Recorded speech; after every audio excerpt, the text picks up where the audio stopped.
नमस्कार दोस्तों, इस बार हम जुड़ चुके हैं पॉलिटी के एक नए टॉपिक को लेके आपके समक्ष, जिसका नाम है मौलिक अधिकार से संबंधित प्रश्न। तो मौलिक अधिकार यानी फंडामेंटल राइट से जुड़े हुए जो भी प्रश्न आपके एग्जाम में बनते हैं उसको आज हम करने वाले हैं। लगभग 28-30 क्वेश्चन होगा और इसको हम बारी बारी से करेंगे। और अगर आप क्वेश्चन को अटेम्प्ट करना चाहते हैं तो वीडियो पॉज करके भी अटेम्प्ट कर सकते हैं। साथ ही साथ एक आपके लिए खुशखबरी है जो मैं अभी स्टार्टिंग में ही बता दूं कि आपको 22 तारीख से इसी महीने में यानी बृहस्पतिवार से आपके लिए एक नया बैच शुरू किया जा रहा है जो होगा बायोलॉजी का। ठीक है, अगर आपने अभी तक हमारा ऐप डाउनलोड नहीं किया है तो आप स्टूडेंट एलीट लिख देता हूं मैं यहाँ पे।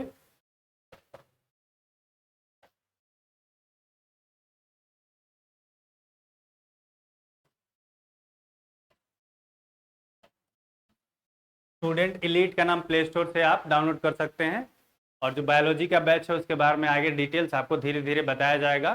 ठीक है, चलिए बहरहाल अब हम लोग क्वेश्चन करना शुरू करते हैं। ठीक है, तो पहला क्वेश्चन हमारे पास, निम्नलिखित में से कौन सा मूल अधिकार नहीं है। ठीक है, 5 ऑप्शन है आपके पास। देखिए पूछ रहा है कौन सा मूल अधिकार नहीं। ठीक है, नहीं है पूछ रहा है, तो नहीं है तो देखिए समानता का अधिकार तो है ही, शिक्षा का अधिकार है ही, संपत्ति का अधिकार मूल अधिकार था लेकिन अब नहीं है, इसको हटा दिया गया और आर्टिकल 300A में रख दिया गया। ठीक है, अब ये मौलिक अधिकार नहीं है लेकिन अधिकार है। ठीक है, सिंपल सा अधिकार। 2 नंबर प्रश्न कह रहा है कि निम्नलिखित मूल अधिकारों के किस समझ से अस्पृश्यता के रूप में किए गए विभेदन के विरुद्ध संरक्षण समाविष्ट है। मतलब ये पूछ रहा है कि अनटचेबिलिटी जिसको इंग्लिश में हम लोग बोलते हैं वो किस आर्टिकल के तहत आता है। ठीक है, शोषण के विरुद्ध अधिकार, समता का अधिकार, स्वतंत्रता का अधिकार, संवैधानिक उपचार का अधिकार। तो ऑब्वियसली अस्पृश्यता है यानी अनटचेबिलिटी जो प्रैक्टिस की जाती थी पुराने जमाने में कि जो एक पर्टिकुलर कास्ट का आदमी होता है उससे टच नहीं किया जाता था, ये उसके हाथ का कुछ खाया पिया नहीं जाता था। तो उसको हमारे संविधान सभा के जो कॉन्स्टिट्यूशन लागू हुआ था तो उसको हमने उसको क्या किया, रिजेक्ट कर दिया था। तो ये शोषण के विरुद्ध अधिकार में आता है। ठीक है, तीसरा है सूची को मिलान करना है। समानता का अधिकार सबको पता है 14 से 18 होता है, मतलब एक अट्टू तो एक ही है, तो ये हो जाएगा। ठीक है, बहरहाल देख लेते। स्वतंत्रता का अधिकार आता है 19 से 22 में। संस्कृति व शिक्षा का अधिकार आता है 29 और 30 में। धर्म की स्वतंत्रता का अधिकार आता है 25 से 28 में, यानी कि ऑप्शन ए इसका आंसर। चौथा है भारतीय संविधान के निम्नलिखित में से किस अनुच्छेद के द्वारा अस्पृश्यता का समाप्ति किया जाता है। अभी हमने बताया कि ये इसको इंग्लिश में हम लोग अनटचेबिलिटी भी बोलते हैं। ठीक है, ये आर्टिकल 17 से समाप्त कर दिए थे हम लोग। पांचवा है भारतीय संविधान के 44वें संविधान संशोधन द्वारा मौलिक अधिकार की श्रेणी से निम्नलिखित में से किसे हटाया गया। तो मौलिक अधिकार की श्रेणी से किसे हटाया गया, अभी हमने देखा किसको, संपत्ति के अधिकार। ठीक है, ये पहले मौलिक अधिकार था और अभी किस में है, 300A में। ठीक है, बिकॉज ये लीगल राइट है। छठा है संविधान के किस अनुच्छेद के अंतर्गत शिक्षण संस्थानों में जिससे गैर सरकारी व गैर अनुदान प्राप्त भी सम्मिलित हैं अन्य पिछड़ों, अनुसूचित जाति और अनुसूचित जनजातियों हेतु आरक्षण की सुविधा प्रदान की गई है। ठीक है, तो छठा नंबर कह रहा है कि वो कौन सा आर्टिकल है जिसके तहत शिक्षण एजुकेशनल इंस्टीट्यूशंस हैं यानी कि शिक्षण संस्थानों, ठीक है, जैसे कि गैर सरकारी और गैर अनुदान वाले, तो अनपिछड़, अनुसूचित जनजाति और जनजाति के लिए आरक्षण की सुविधा दी गई है। ये कौन से आर्टिकल के तहत होता है। ठीक है, तो ये आर्टिकल होता है 15(5) के तहत। ठीक है, देखिए ये इसको पढ़ेंगे हम लोग अनुच्छेद 15 और इसको बोलेंगे सब अनुच्छेद, जैसे सब आर्टिकल होता है ना उसको बोलते हैं। तो अनुच्छेद 15 ब्रैकेट में 5, ठीक है, जिसको सब आर्टिकल भी बोल सकते हैं आप लोग। सातवां, भारतीय संविधान के किस अनुच्छेद के अनुसार ओबीसी अन्य पिछड़ा वर्ग को आरक्षण का प्रावधान किया गया है। तो कौन सा अधिकार है जिसको ओबीसी जिसके तहत उसको आरक्षण दिया जाता है। ठीक है, सातवां क्वेश्चन का आंसर है ये 2 आर्टिकल, अनुच्छेद 15(4) और 16(4) के तहत। आपको पता होगा कि जो 16 है वो इक्वालिटी ऑफ अपॉर्चुनिटी की बात करता है और 16A जो है अनुच्छेद वो स्पेशल प्रिविलेजेस देता है लोगों को। तो ओबीसी भी उसको 16(4) के तहत मिलता है, अनुच्छेद 15(4) के तहत भी मिलता है। सातवां के बाद 8वां प्रश्न है हमारे पास, भारतीय संविधान के किस अनुच्छेद में भाषण एवं अभिव्यक्ति की स्वतंत्रता के मूल अधिकार का प्रावधान है। मतलब जो freedom of speech and expression की बात होती है वही क्वेश्चन पूछ रहा है। ठीक है, तो ये है आर्टिकल 19 के तहत यानी कि अनुच्छेद 19। 9 नंबर क्वेश्चन हमारे पास, भारत के संविधान का निम्नलिखित में से कौन सा अनुच्छेद प्रेस की स्वतंत्रता, तो जो आर्टिकल 19 है यानी कि अनुच्छेद 19 है उसका स्कोप बहुत ही ज्यादा बड़ा है, ठीक है। और सुप्रीम कोर्ट की एक ऑर्डर की माने तो आर्टिकल 19 जो है उसी के अनुसार प्रेस की स्वतंत्रता भी उसी में आती है, ठीक है। उसमें 6 आर्टिकल है सब सेक्शन में, सब क्लॉज में करके, लेकिन अभी के लिए ये ध्यान रखिए कि स्वतंत्रता जो है, प्रेस की स्वतंत्रता, वो आर्टिकल यानी कि अनुच्छेद 19 में आता है।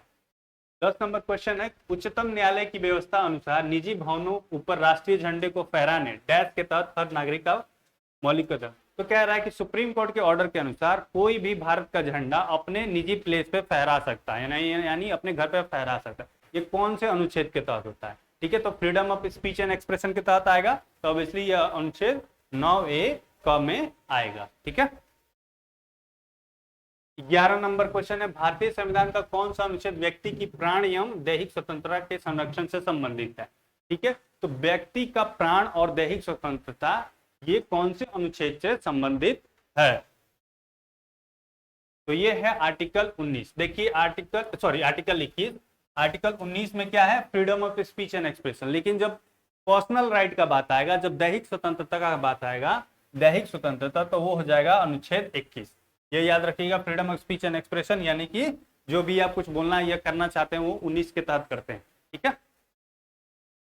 12 है, भारतीय संविधान का कौन सा अनुच्छेद व्यक्ति के विदेश यात्रा के अधिकार को संरक्षण देता है, तो ये भी 21 होगा, ठीक है। जो पर्सनल राइट्स की बात आएंगी ना, जैसे दैहिक स्वतंत्रता या फिर बाहर जाना, बाहर घूमना, ये कौन से आर्टिकल, तो 21 नंबर आर्टिकल के तहत हम लोग कर सकते हैं, ठीक है।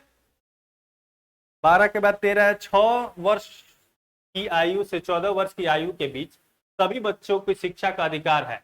तो 6 से 14 का सभी बच्चों को शिक्षा का अधिकार, ये कौन से किसके तहत आ गया, राज्य के नीति निर्देशक तत्वों में आता है, मूल अधिकार में आता है, संवैधानिक अधिकार में आता है, या राजकीय अधिकार, ठीक है। अगर फंडामेंटल राइट्स को लेके चले, मौलिक अधिकार को लेके चले, तो इसका अधिकार आंसर ऑप्शन बी हो जाएगा, मूल अधिकार। लेकिन ध्यान दीजिएगा कि राज्य के नीति निर्देशक तत्व में भी ये स्टेट का रोल हो जाता है, स्टेट यानी राज्य का, देश का रोल हो जाता है, यानी ये जो लोकल गवर्नमेंट उनका रोल हो जाता है, लोकल गवर्नमेंट यानी कि स्टेट गवर्नमेंट, ठीक है। तो स्टेट का ये राइट है, ये दायित्व तो बनता है कि 6 से 14 वर्ष के बच्चों को शिक्षा देना, ठीक है, ये राज्य का है। लेकिन पर्सनल जो पूछा, इसमें क्या पूछा है, आयु सभी बच्चों को शिक्षा का अधिकार। अब जैसे मान लो कि मैं 6 से 14 बीच के वर्ष में आता हूं, तो मेरा राइट होगा तो मूल अधिकार में आएगा। लेकिन अगर मेरा राइट है, मैं सरकार के पास जाऊं, तो सरकार का दायित्व तो बनेगा कि मुझे शिक्षा दे, वो डीपीएसपी यानी राज्य के नीति निर्देशक तत्व के तहत मुझे देगा, ठीक है। संवैधानिक अधिकार तो है ही है, लेकिन अभी के लिए इसका आंसर होगा बी, ठीक है।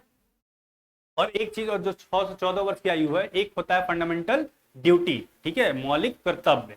तो उसमें ये पेरेंट्स का रोल होता है, माता पिता का रोल होता है कि अपने 6 से 14 वर्ष के आयु वाले बच्चे को वो शिक्षा दे, ठीक है। तो 3 जगह आ रहा है, एक डीपीएसपी में आ रहा है, मतलब राज्य के नीति निर्देशक तत्व, और फंडामेंटल ड्यूटीज मौलिक कर्तव्य में, और मूल अधिकार में।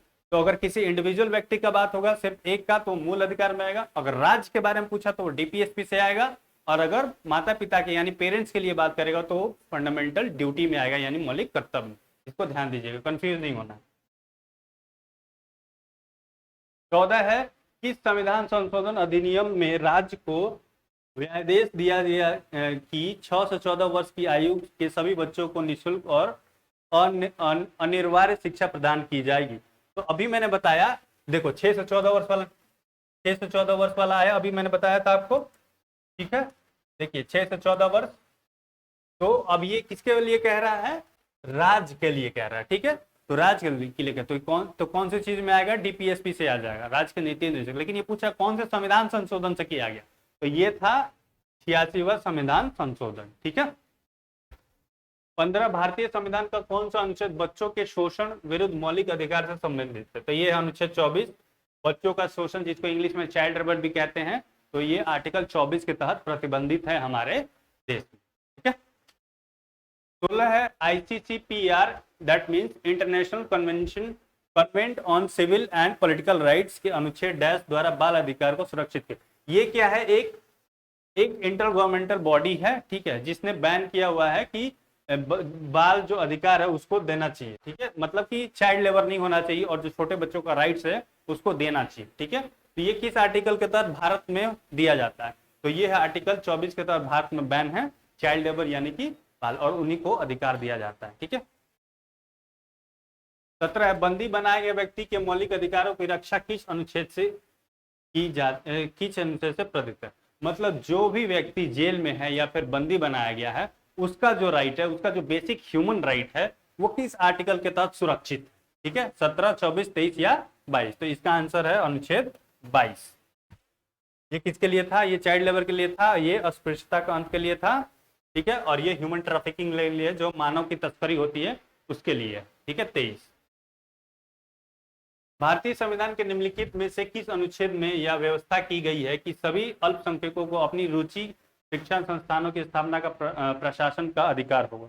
ठीक है, तो ये है आर्टिकल 30। ये क्वेश्चन सिंपली ये कह रहा है कि जो माइनॉरिटी वाले लोग हैं, जो माइनॉरिटी में आते हैं, ठीक है, जैसे उनको अपनी तरीके से अपने धर्म और जाति के का शिक्षा जो देंगे वो किस आर्टिकल के तहत देंगे? तो वो आर्टिकल 30 के तहत वो अपने धर्म और समाज का अल्पसंख्यकों के लिए अपनी तरीके से शिक्षण क्षमता, मतलब एजुकेशनल इंस्टीट्यूशन को स्टैब्लिश कर सकते हैं। ठीक है, आर्टिकल 30 के तहत। 19 है राष्ट्रीय आपात के दौरान निम्नलिखित में से किस अनुच्छेद को निलंबित नहीं किया जा सकता? तो ये है आर्टिकल 20 और 21। जब नेशनल इमरजेंसी लगता है, राष्ट्रीय आपातकाल लगता है, तो सारे फंडामेंटल राइट्स कैंसिल हो जाते हैं हमारे। ठीक है, लेकिन बस दो ही ऐसे फंडामेंटल राइट्स है जिसको कैंसिल नहीं किया जा सकता इवन ड्यूरिंग द इमरजेंसी। ठीक है, वो कौन है? 20 और 21 अनुच्छेद। 20 से अनुच्छेद 18 संबंधित है। देखिए, अस्पृश्यता का अंत है किससे? 17 से। उपलब्धियों का अंत से ये है 18। अभिव्यक्ति स्वतंत्रता का महत्व ये 14 वाला है। अपराध के लिए दोष सिद्ध करने संबंध में संरक्षण 22 वाला कुछ देर पहले पढ़ा हमने, तो इसका आंसर है बी। ठीक है, एक बार इसको देख लीजिए।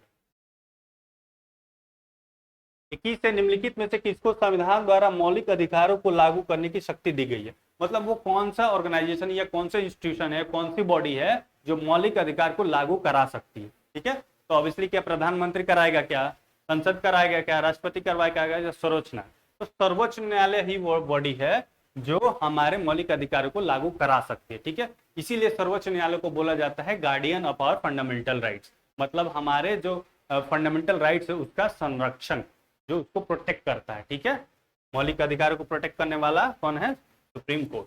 ठीक है, निम्नलिखित में से किस एक अधिकार को डॉक्टर बी.आर. अम्बेडकर द्वारा संविधान का आत्मा कहा था? तो ये है संवैधानिक उपचारों का अधिकार। ठीक है, ये क्या कह रहे हैं? आत्मा, जो बी.आर. अम्बेडकर है, सबको पता है बी.आर. अम्बेडकर कौन है? ड्राफ्टिंग कमेटी के हेड थे, one of the freedom fighters थे। ठीक है, और संविधान में बनाने में इनका बहुत ही क्रिटिकल रोल रहा है।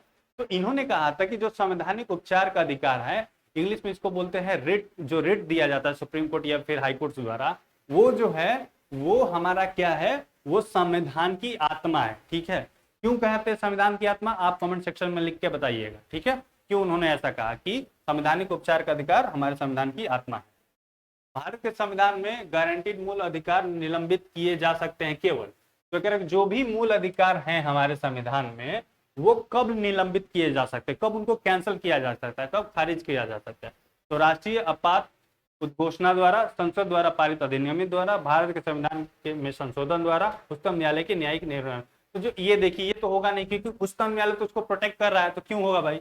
भारत के संविधान में संशोधन कर देगी इतना जल्दी नहीं। हमने पढ़ा था प्रस्तावना में कि ये सारी चीजें बेसिक राइट, बेसिक जो आइडिया होता है उसमें फॉल इन करती है। ठीक है, मतलब ये भी नहीं होगा। तो ये राष्ट्रीय आपातकाल द्वारा जो हमारे मूल अधिकार है उसको निलंबित किया जा सकता है। लेकिन हमने पढ़ा था कि अगर ये भी लगेगा तो 20 और 21 को छोड़ के,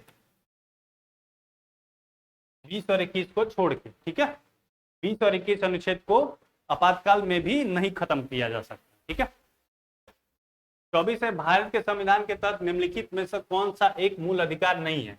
इजी क्वेश्चन। ठीक है, कौन सा एक मूल अधिकार नहीं है?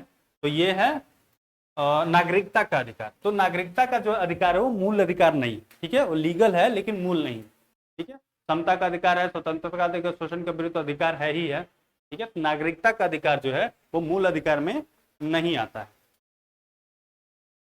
पंथ निरपेक्ष शब्द भारत के संविधान के किस संशोधन अधिनियम द्वारा अतः स्थापित किया है? तो हमने जब प्रस्तावना वाली क्लास की तो उसमें मैंने 3 वर्ड बताया था, क्या क्या? कि एक पंथ निरपेक्ष है, ठीक है, और एक क्या था? एक सेक्युलर था, इसी को बोलते पंच निरपेक्ष, एक था सोशलिस्ट, यानी कि समाजवाद, ठीक है। सेकुलर को क्या बोलते हैं? पंथ निरपेक्ष, यहाँ पे लिखा ही हुआ है। और एक था इंटीग्रिटी, ठीक है। ये तीन जो शब्द थे वो हमारे 42वें संविधान संशोधन से जोड़े गए थे। तो इसका आंसर है ऑप्शन सी। भारत के किस न्यायाधीश को जनहित याचिका का जनक कहा जाता है? जनहित याचिका क्या है, जिसको इंग्लिश में PIL भी बोलते हैं? Public litigation interest, PIL, public interest litigation, ठीक है। इसका बोलते हैं पब्लिक इंटरेस्ट लिटिगेशन, ठीक है। तो जनहित याचिका का जनक बोला जाता है PN भगवती साहब को, ठीक है।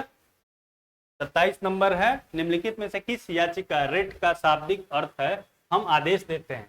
मतलब जैसे हमने बताया था ना, डॉक्टर BR अम्बेडकर ने जो रिट होता था उसको बोला था कि हाँ ये संविधान की आत्मा है। तो उसमें भी जो रिट होते हैं उसमें से कौन से रिट को बोला जाता है कि हम आदेश देते हैं? ये कौन आदेश देगा? सुप्रीम कोर्ट आदेश देगा, ठीक है। तो इसका मतलब होता है मैंडेमस, इसका मतलब हम बोलते हैं वी कमांड भी बोलते हैं इंग्लिश में। तो हम आदेश देते हैं इसका परमादेश, नाम से ही पता चल रहा है क्या? परमादेश। इसमें क्या छुपा है? आदेश छुपा है, इसको अगर विच्छेद करेंगे तो, ठीक है। तो ये परमादेश क्या है? हम आदेश देते हैं, उसका मतलब। आखिरी क्वेश्चन है हमारे पास, किसी गिरफ्तार व्यक्ति को न्यायालय के सामने प्रस्तुत करने हेतु न्यायालय कौन सा रिट जारी करता है?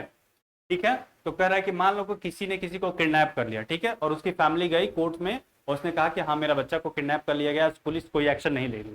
तो पुलिस के लिए क्या करेगी? जो सुप्रीम कोर्ट है या हाई कोर्ट है वो ये रिट जारी कर सकती है। कौन से रिट? जिसकी वजह से जो भी किसी व्यक्ति को गिरफ्तार किया गया है उसको कोर्ट में उपस्थित करना पड़ेगा पुलिस को, ठीक है, चाहे जेल में हो वहां से या फिर नहीं हो तो वहां से, ठीक है। तो ये है बंदी, नाम से ही पता चल रहा है आपको, बंदी प्रत्यक्षीकरण, यानी कि इंग्लिश में हैबियस कॉर्पस, ठीक है। तो ये रहा हमारा आखिरी क्वेश्चन। इसी के साथ वीडियो भी समाप्त होता है, ठीक है। अगर आपके मन में कुछ डाउट रह गया हो तो कमेंट सेक्शन में लिख के जरूर बताइएगा। साथ ही ये भी बताइएगा कि आगे कौन से टॉपिक्स पे या सब्जेक्ट्स पे आप वीडियो देखना चाहते हैं, ठीक है। और आपके लिए एक सूचना है कि इसी महीने के 22 तारीख को यानी बृहस्पतिवार को आपको एक नया लाइव क्लास शुरू होगा बायोलॉजी के लिए, ठीक है। कंप्लीट बायोलॉजी पढ़ाई जाएगी आपको। जितने भी वनडे कॉम्पिटिटिव एग्जामिनेशन उसके लिए बहुत ज़्यादा महत्वपूर्ण होगा और आप अगर बैच लेंगे तो आपको बहुत ज़्यादा फायदा होगा। तो आप स्टूडेंट एलीट हमारा जो ऐप है उसको डाउनलोड कर सकते हैं, ठीक है। और 22 तारीख तक आप अपना बैच भी परचेज कर सकते हैं। बहुत ही मिनिमम प्राइस है, उसमें सारा कुछ कवर किया जाएगा। कोशिश रहेगी कि बिहार पुलिस के एग्जामिनेशन जो कांस्टेबल वाला होने लगा उससे पहले किया जाए, ठीक है। और आपके लिए वो बहुत ही फायदेमंद है। तो इसी के साथ वीडियो को अंत करते हैं।